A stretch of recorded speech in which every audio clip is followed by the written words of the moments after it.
Welcome to the Real News Network. I'm Mark Steiner. Great to have you with us. There is clearly an electoral right-wing surge, not just in the United States, Europe, and now Brazil, but seemingly in Canada as well. Earlier this month, a relatively new but very conservative party, the Coalition Avenir Quebec, while only winning 38% of the total vote, was able, under Canadian electoral rules, to take 75 of 125 seats in the National Assembly of Quebec. They unseated the Liberal Party that was left with just 32 seats, the first time since 1966 that the ruling party in Quebec has not been either the Liberals or the Parti Quebecois. The left party, Quebec Solidaire, went from 3 to 10 seats. So what's happening in Canada? When the last two major provincial elections saw right-wing conservative parties winning.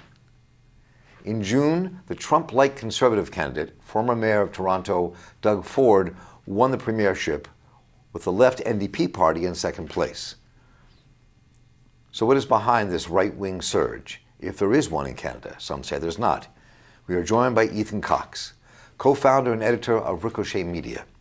Welcome back to The Real News, Ethan. It's great to have you with us. Pleasure to be here. So, is there a right-wing surge in Canada, and what's behind it? Sure. I think we're seeing around the world a surge in populism on both the left and the right. And I think Quebec is a good example of that, where there was for a long time two primary parties that contested elections, the PQ and the Liberals.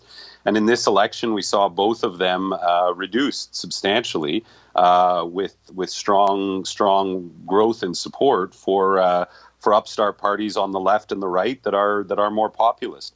So, Quebec has an element of nationalism that plays into these things that makes it sometimes perhaps a little bit more susceptible to sort of right-wing populism. But really, what's going on here, I think, mirrors what's happening in a lot of other places around the world. Let's talk about Quebec for a minute, though, because the issue you just raised, especially for sort of listeners who might not be familiar with history or Canadian politics, and some younger listeners who might not know what happened in the late 60s, early 70s with the Quebecois nationalist movement that surged, and how that has played a critical role in Quebec and Canada. So how did that kind of take place? Because the man who won, at least when I've read, the election, which you can describe him in a moment, was once part of the Parti Quebecois and a nationalist. So how does that all play into this election? Sure. So, in a nutshell, Quebec is a majority Francophone province in a country that is predominantly Anglophone. And historically, the Francophone majority in Quebec were subjugated and oppressed by an Anglophone majority that had most of the wealth and most of the power. And so following what's called the Quiet Revolution, when Francophones in Quebec sort of threw off their subservience to the Catholic Church and started to become more politically engaged, a party called the Parti Quebecois was formed in 1973, I believe, contested its first election in 1976. And its mandate, its raison d'etre from the beginning, has been to hold a referendum to separate from Canada. So there is and has been for a long time a strong sovereigntist movement in Quebec comparable to the movement in Catalonia or Ireland or some of these other places that are seeking self-government. So that's the context, and that naturally has lent itself to nationalism. Obviously, because it's about defining ourselves, Quebecers, against this Anglophone monolith outside in the rest of Canada and in North America more generally. What we've seen in recent years is that support for sovereignty has really flatlined around 30%, 35%. So it's become harder and harder for a sovereigntist party to win election.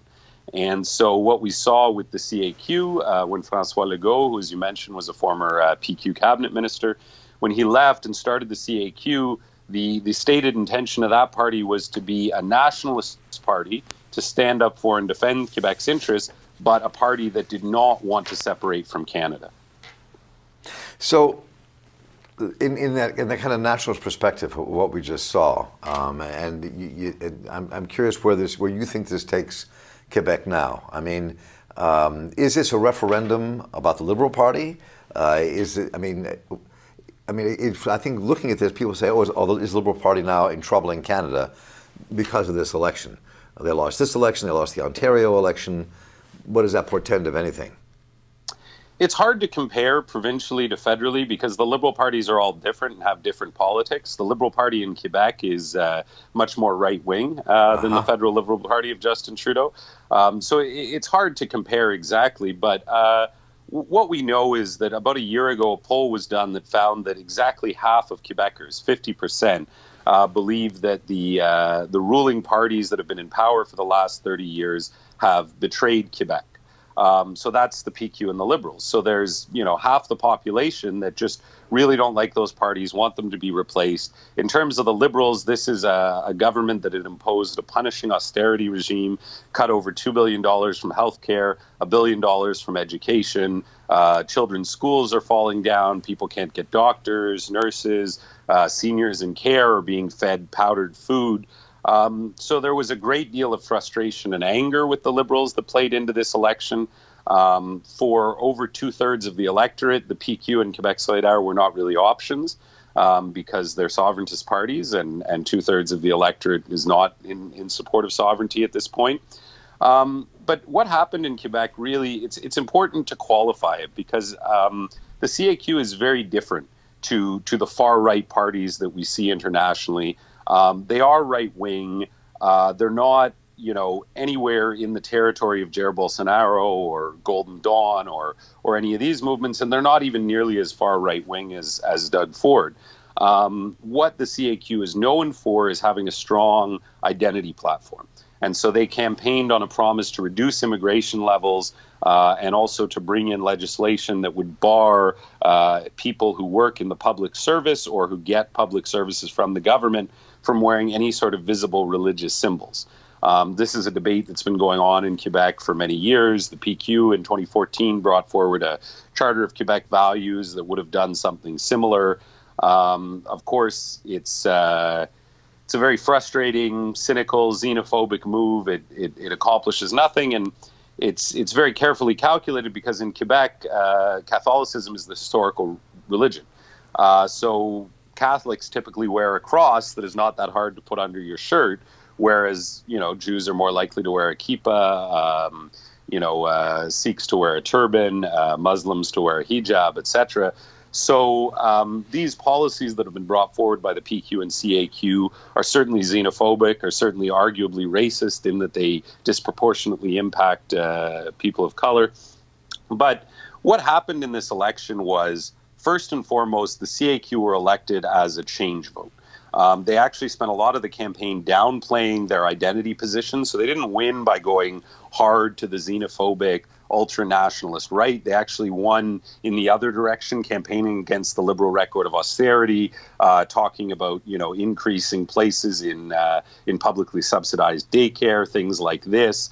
And the other thing about the CAQ is that François Legault is not in any way an ideologue. He's latched on to the issue of identity and the issue of restricting religious symbols as a way to win votes. He is first and foremost somebody that comes from the business community, somebody that's been a member of most of the major parties in Quebec at one point or another in his life. And so what's going to be really interesting to see going forward is, for instance, the promise to reduce immigration numbers. That goes directly in the face of what the business community wants. So François Legault is extraordinarily responsive to the interests and needs of the business community, and they're going to be saying to him, wait a minute, you can't reduce immigration levels. We have a shortage of workers here. We actually need higher immigration levels. So it's going to be interesting to see how that tension plays out, because he was taking advantage of, instrumentalizing, I think, a small fraction of the population that are preoccupied with these issues of identity and immigration and religion. It's not something that he believes in or that his party particularly cares about. His party is a far-right, neoliberal business party, so, not an identitarian, extremist party. So just to be clear, I mean, there are a couple of things here to parse out that you've just talked about. I mean, one seems to be there is a thread in these conservative movements, though, in whether it's Canada or the United States or throughout the globe, especially Europe, where part of the argument here even is people are being upset about their social underpinnings being taken away, though they'll vote conservative instead of liberal or left. and in part because of people's own xenophobic feelings about immigrants and people taking advantage of their world and their world kind of falling apart around them. Because Canada in that way is not that much different than the United States. So there seems to be part of what was in play here, and you also seem to be describing governments in Quebec that were both fairly conservative, whether they're Liberal Party or the Conservative Party, COQ. Right? Yeah, we've gone from one conservative party to another conservative party. To answer your first question, yes, we have a significant urban-rural divide in Quebec. So what's happened is that the majority of immigrants and people of color, Muslims, what have you, settle in big cities. And so there's a very different attitude in big cities to in other parts of the province. In more rural parts of the province, people may have never met a Muslim in their life.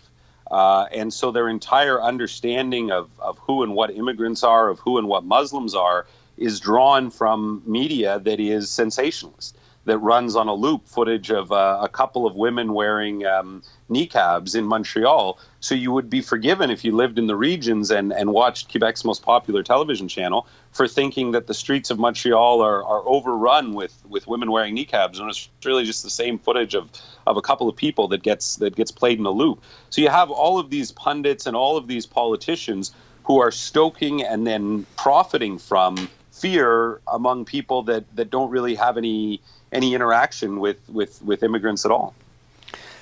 So what is it? I'm curious where this also goes in terms of the politics of the future of Canada. You see in this election where the left party, Quebec Solidaire, if I have that right, won more votes than ever had before, now has 10 seats in Parliament.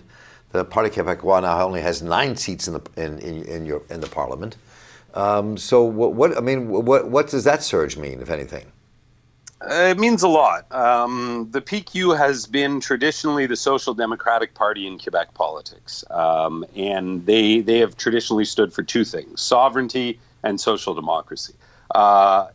They, over the years, sort of dropped the social democratic side of things in order to be the biggest possible 10th sovereigntist party.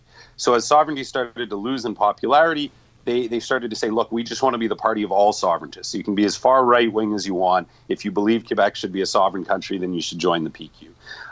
And then, of course, going into this election for the first time, they said, listen, if we win, we're not going to hold a referendum on sovereignty. Because it's so unpopular, they wanted to protect themselves from that sort of fear. Because they're always losing those elections anyway. Those they have referendum after referendum. Well, there have been two. and they don't pass. There have been two in about 40 years, so it's not too excessive. But yes, so you had the PQ that in this election no longer stood for social democracy, no longer stood for sovereignty, and really was most known for its cynical exploitation of this identity and values issue to target and scapegoat immigrants and religious minorities. So what we're seeing is a generational shift. The constituency that would have supported the PQ 10, 15, 20 years ago now supports QS. And polls showed before the last election that if only those under 35 voted, Quebec Solidaire would actually have won the election. So what we're seeing, what we saw in this election is sort of a fight for supremacy in both the sovereigntist universe of voters, the more sovereigntist, more left-wing universe of voters, and the more federalist, more right-wing universe of voters. Because what clearly happened in this election, I think at this point almost irrefutably, is that QS began the process of replacing the PQ. And I think we're going to see going forward into the next election that Quebec Solidaire will be the third party in Quebec politics and will be more relevant, more involved in debates, polling higher than the PQ. And then, of course, what we saw at the top of the ticket was that the Liberals, who have been the governing party in Quebec for so many of the past 20 or 30 years, really got replaced by this party that had never held power before, the CAQ, that was a little bit more right-wing, a little bit more identitarian, a little bit more populist. Well, the complexity of Canadian politics is really interesting to me and to our viewers, I think, as well. So this has been fascinating. Thank you for joining us, Ethan Cox. It was great to have you with us. Thank you. Have a great day. And I'm Mark Stein of the Real News Network. We'll be covering this some more. Take care.